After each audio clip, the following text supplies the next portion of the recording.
मुख्यमंत्री, उपमुख्यमंत्री, विरोधी पक्षनेते, आमदार, खासदार या सगळ्यांचं म्हणणं असं आहे की ओबीसी आरक्षणाला धक्का न लावता आता आमचं मुख्यमंत्री महोदयांना एक विनंती आहे की ओबीसी आरक्षणाला धक्का लागलाय का नाही लागलाय तेवढं तुम्ही आम्हाला पुढे येऊन सांगितलं पाहिजे. कारण आमचा दावा आहे की ओबीसीचं आरक्षण आज रोजी संपलेलं आहे.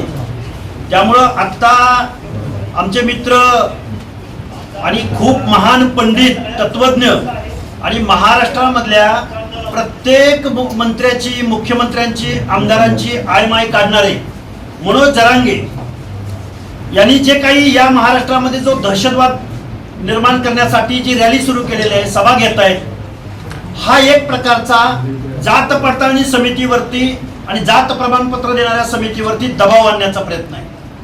मनोज जरांगे हे महाराष्ट्राला दाखवून देत आहेत की मी महसूल मंत्र्याला गिनत नाही, मी मुख्यमंत्र्याला मोजत नाही, मी उपमुख्यमंत्र्याला मोजत नाही, मी तुम्हाला बघून घेईन.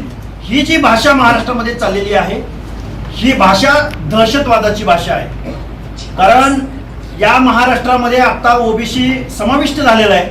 मी महाराष्ट्राच्या मुख्यमंत्र्यांना हात जोडून विनंती करतोय, या सगळ्या बरोबरच आमच्या ओबीसीच्या नेत्यांना, ओबीसी सब कमिटीला, मंत्रिमंडळातल्या 8 ते 9 ओबीसीच्या मंत्र्यांना माझं सांगणं आहे, आम्ही म्हणतोय ओबीसीचं आरक्षण संपलंय आणि तुम्ही कोणीही काहीही बोलायला तयार नाही.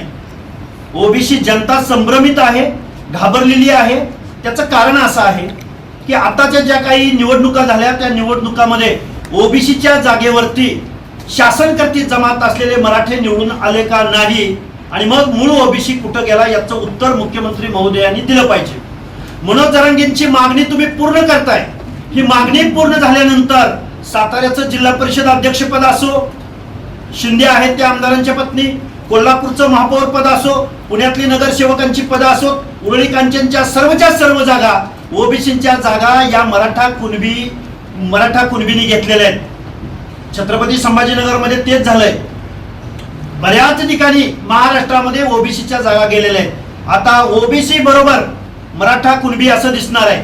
आता ओबीसीच्या पुढं माळी, साळी, कोळी, तेली, हटकर, धनगर, संगर, बंजारी, लोणारी, परीट, गुराव, गडशी, नाभिक, सुतार, लोहार, कुंभार, बेरड, बेडर, रामोशी, कुडमुळ्या, जोशी, भटके विमुक्तांमधल्या जाती यामधला कोणीही माणूस आता ओबीसीच्या रकान्यामध्ये दिसणार नाही.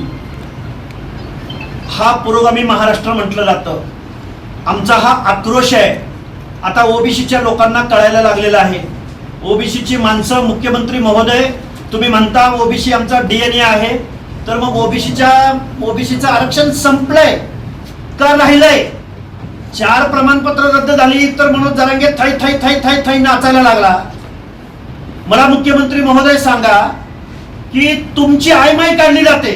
अहो आम्हाला वाईट वाटतं. हो 14 करोड जनतेचे मुख्यमंत्री तुम्ही आहात. तुमचा पक्ष कुठला आहे, पार्टी कुठली आहे, तुमची विचारधारा कुठली आहे हे आपण 2 मिनिटं बाजूला ठेवू.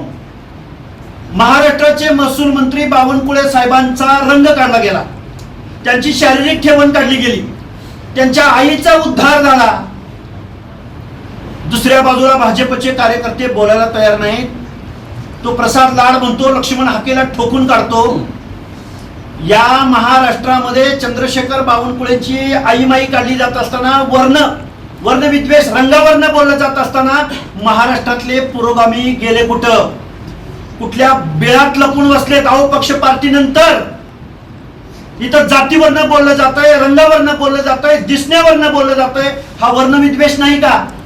मनोज जरांगे मुख्यमंत्र्यांची आयमाई काढली जाते. एकनाथरावजी शिंदेंना पण तसंच बोललेले आहेत. आम्ही म्हणत नाही फक्त ओबीसी. या मनोज जरांगेंनी पहिल्यांदा काय केलं? माननीय छगनरावजी भुजबळांवरती ते बोलत राहिले. नंतर कुणावर बोलत राहिले तर मुख्यमंत्री देवेंद्र फडणवीस साहेबांवर बोलत राहिले. नंतर कुणावर बोलत राहिले तर परळीच्या मुंडे बंधू भगिनीवर बोलत राहिले. नंतर कुणावर बोलत राहिले? अरे आज चंद्रशेखर बावनकुळेवर बोलतायत. म्हणजे ओबीसी मधल्या नेत्याला पहिल्यांदा टार्गेट करायचं, पुन्हा त्याची जात शोधायची, पुन्हा त्याचं वर्णन शोधायचं. कुणाला चष्मेवरनं बोलतोय, कुणाला रंगावरनं बोलतोय, कुणाला कशावरनं बोलतोय. नक्की काय चाललंय? महाराष्ट्रामध्ये आत्रेंची भाषा बघितली, महाराष्ट्रानं ठाकरेंची भाषा बघितली, पण मनोज जरांगे नावाच्या एका फळकुट माणसानं या महाराष्ट्रामध्ये जाती द्वेषाची भाषा पुढे आणलेली आहे. आम्हाला खूप वाईट वाटतं या गोष्टीचं. पण आज रोजी ओबीसीचं महाराष्ट्रातलं आरक्षण संपलंय. हा आमचा पूर्णपणे दावा आहे. मुख्यमंत्री महोदय आणि त्या मनोज जरांगेला भेटायला जाणारे विखे पाटील, परत आपले सामंत साहेब शिवसेनेचे, तुम्ही किती वेळा जाता त्या जरांगेला भेटायला? काल परवा जरांगे बोलला की मला शिरसाट साहेबांचे 250 कॉल आले.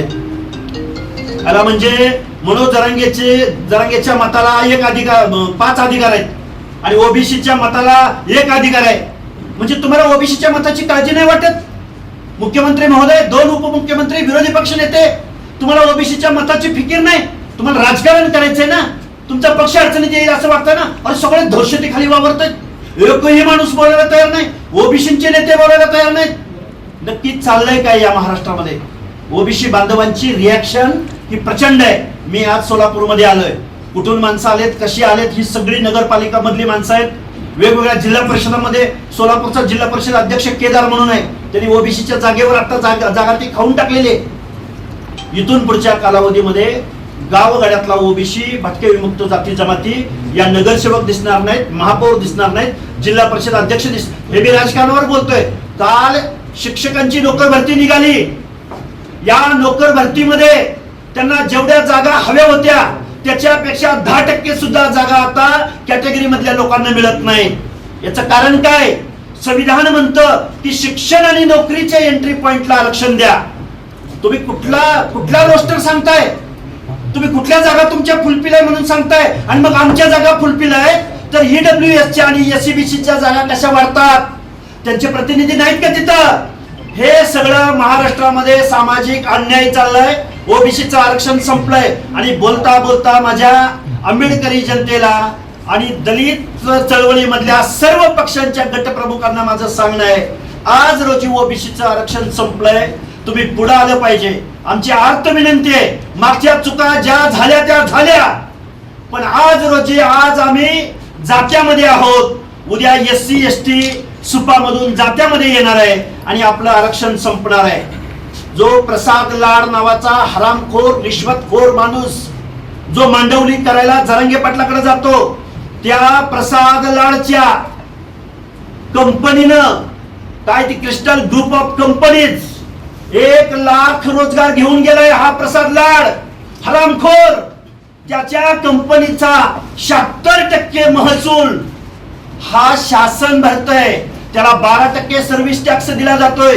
1 लाख नोकऱ्या शासनाच्या समाज कल्याण विभागापासून ग्राम विभागापासून ते शिक्षण विभागापर्यंत महाराष्ट्राची सगळ्या नोकऱ्या आम्ही म्हणतोय यार आमचे डॉक्टर झाले, आमचे इंजिनियर झाले, आमची पोरं अभ्यास करतायत, पण तुम्हाला नोकऱ्या कुठे मिळणार, कधी मिळणार? कारण प्रसाद लाडच्या क्रिस्टल ग्रुप ऑफ कंपनीजनं 1 लाख रोजगार पळवलेत.